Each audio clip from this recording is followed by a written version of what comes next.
Hey guys, we're talking film and trash with Al Johnson. How's it going? I know what the word is, man. Word on the street is Once Upon a Time in Hollywood. Greatest film this year. I'm not freaking lying, man. I'm not freaking playing with you. And it's such a great film. You really have to see it a couple of times to even grasp what this film was even getting at. I saw it for the first time on it was I think when it first came out, like July 26th at ArcLight Cinemas over in the Cinerama Dome. Saw it in a 70 millimeter, man. It blew my freaking mind. I recommend everyone see that thing in celluloid film, either 35 or 70 millimeter. 70 millimeter for me, personal favorite, best format of film, the screen of film in. And it really was remarkable. Although I was there, I think during like the first 7 millimeter screening, and the film like gave out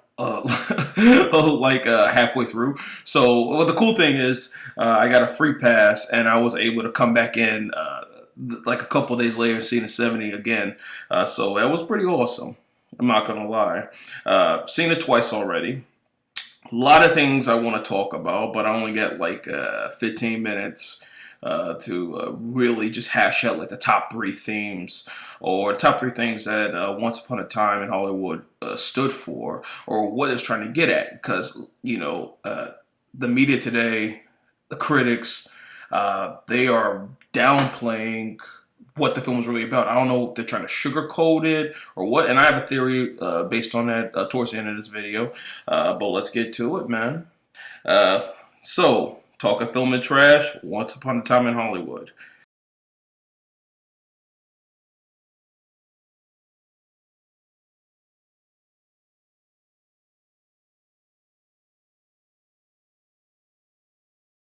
The double standards of Hollywood. It is noted that at the beginning of the film, both Rick and Cliff are single men.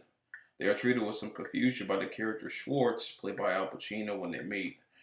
Schwartz assumes that Cliff is Rick's son. Rick laughs this off, but it's obvious that he has taken this assumption as a slight. Rick isn't as young as he used to be, and it should be noted that almost every other character in Once Upon a Time in Hollywood are either married or in a relationship. From Schwartz to Sharon Tate, played by Margot Robbie, and even Randy, played by Kurt Russell, all of them are in relationships. This visually represents the changing industry, and it is Rick's first hint that he has to adjust to change.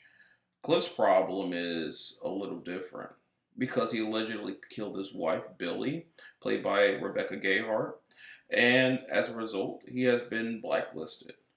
In the scene where Rick and Randy fight over whether or not to give Cliff a job on set, Randy justifies his refusal by pointing to the rumor.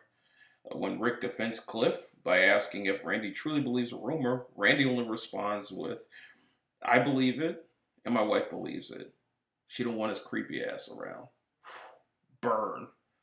Uh, this statement speaks volumes, and it is even louder when it is revealed that Randy's wife is actually one of the department heads on set. She ends up firing Cliff after he smashes up her car due to a fight with Bruce Lee, played by Mike Moe. And I gotta admit, that was one of the best scenes in the film. It's becoming obvious as we watch the film that women are gaining a significant amount of power in Hollywood. Sharon Tate is one of the central characters in the story, and it's apparent that she is the it girl of Hollywood.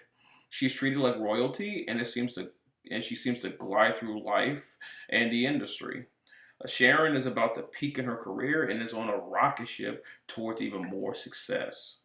Randy's wife, Janet, played by Zoe Bell, holds a significant amount of power on the Hollywood film set as a department head. Trudy Frazier, played by Julie Butters, whom, although she is young, displays an uncanny amount of perfectionism and professionalism. All these women represent the changing male female dynamic in the industry. Rick, driven by his ambition and desire to not only become a star again, but to also continue being relevant in the industry, finds small ways to compromise. But first, by taking direction from the eccentric director Sam Wanamaker, played by Nicholas Hammond, and he decides to dress Rick up as a hippie. And as you know, since Rick hates hippies, this was a pretty hilarious scene to watch. I kid you not. Rick also befriends Trudy Frazier and decides to take a chance on spaghetti westerns in hopes of reigniting his career. Tarantino has written women in a very unique way for the majority of his career. In fact, Kill Bill is a testament to this, as one of the main themes from that film was female empowerment. Here in Once Upon a Time in Hollywood, we get a truth that is constantly glossed over in films, and most men are dismayed to find out once we reach adulthood and begin to have a relationship with women. And women, like men, are flawed human beings. The film does a great job of depicting the realities of marriage. Women gain weight, women snore, they do drugs, they have bad tempers, they have needs and wants that are natural to the feminine spirit. In a sense, it ruins the male fantasy of what women are like behind closed doors.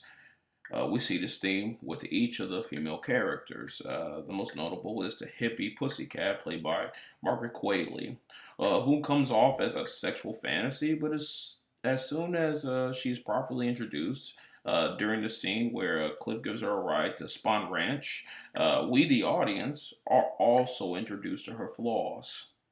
When she takes off her shoes, we expect her feet to be delicate and rosy. Instead, they are battered and dirty, a sign that she spends a lot of time on them. Jeez. Next, we get a shot of her hairy pits when she lays across Cliff's lap. On a side note, if for me, I would have vomited right in my mouth right then and there. Cliff, however, he remained open-minded and intrigued by the revelation of Pussycat's hairy armpits. Yuck. Perhaps it was wild and erotic to him. I don't know. Fucking weirdo, man. The most interesting thing about Pussycat, though, is that she has the capacity to lie and manipulate. During the scene, Pussycat asks Cliff if she can suck his dick while he drives. What a wild chick, man. Cliff asks her age. Pussycat feigns offense and then follows up with, "So you want to play games?" You know, that sort of thing. Then she looks at him dead in his eyes and says, 18, you happy? It's surprising because we wouldn't have expected a fancy girl like Pussycat to behave like this. Also, it's such a blatant lie, and it seems so practiced and convincing that any other weak man would have just said the hell with it. Not Cliff, though. He turns her down by stating that he doesn't want to go to prison for chasing jailbait. And even though that's true, it should be said that if Cliff were to take Pussycat up on her offer, he wouldn't get caught. Pussycat is a hippie and a Manson family member. She is anti-cop, living off the grid, and is most certainly experienced in the realm of sex, especially with older men at this point. The reason Cliff says no is based on his own fundamental morals and honor, which we'll cover in the next topic.